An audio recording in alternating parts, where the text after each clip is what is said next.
Any last things you'd want our listeners to know? Yeah, I kind of wanted to tell a story that I thought please would be do. kind of interesting. I don't want to bore people with all these things that I think is really entertaining or interesting or profound, but we were raised in the Lutheran church, and my little brother, who's probably the greatest guitar player that ever lived, he was responsible in reviving the career of Ozzy Osbourne. Now you have a big compromise there, because you have a person who, when he passed on, was still living at home with my mom, and he was exposed to a world and a life that was quite different than what we were brought up, and he handled it very, very well. And I can remember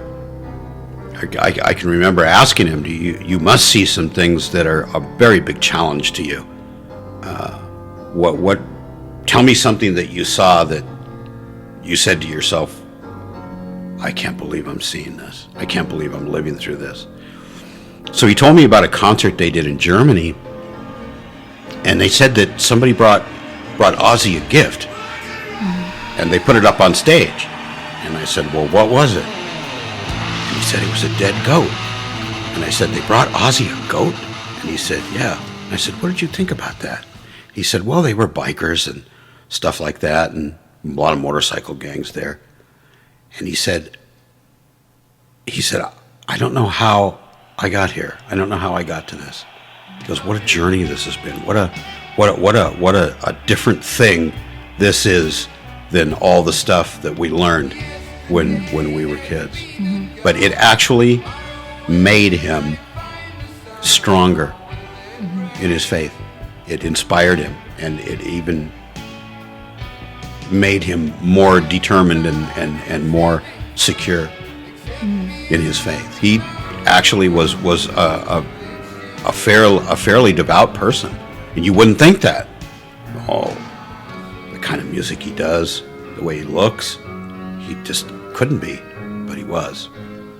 And I think that's one of the aspects that people love about him so much. Mm-hmm. Not just the way he played, but that he was a really, really good person, and that he really loved my mom, and that he loved his family. And I think that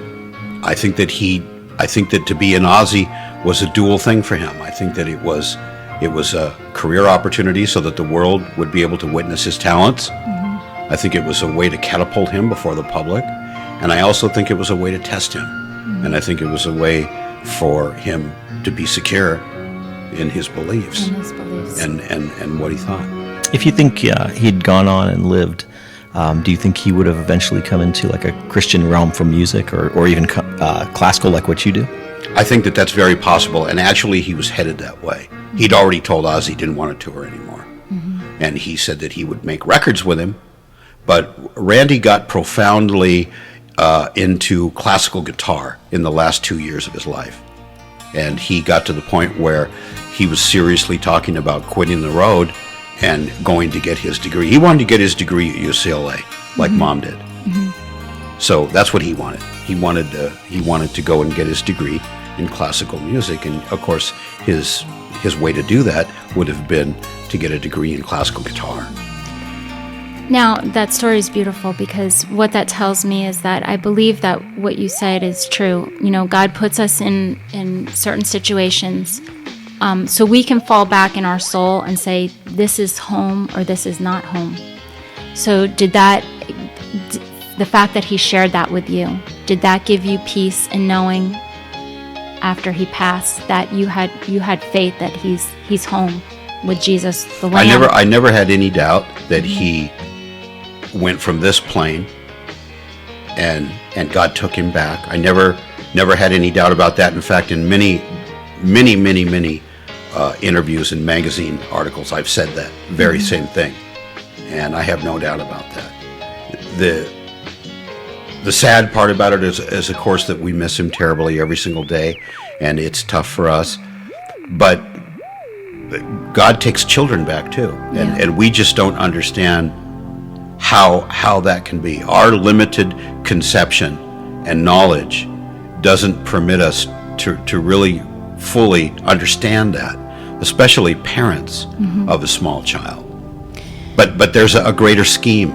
There's something else, and God has a right to call that back. You owe God a life, and Randy had an incredible life for somebody who was only 25 years of age. He got to do incredible things, and to this day, his legacy is legendary.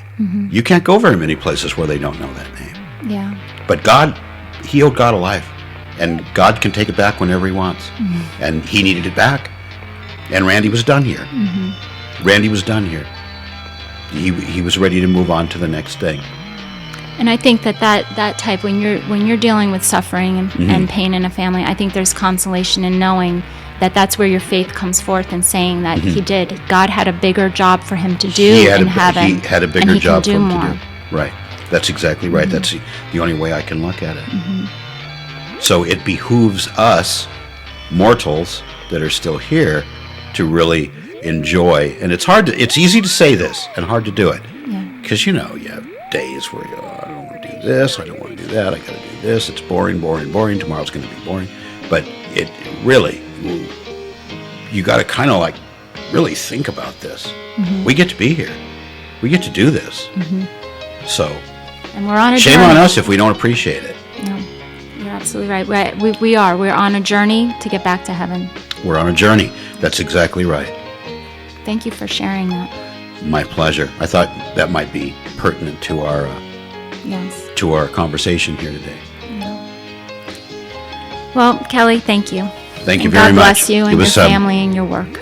It was an honor and a pleasure to be here. It was great.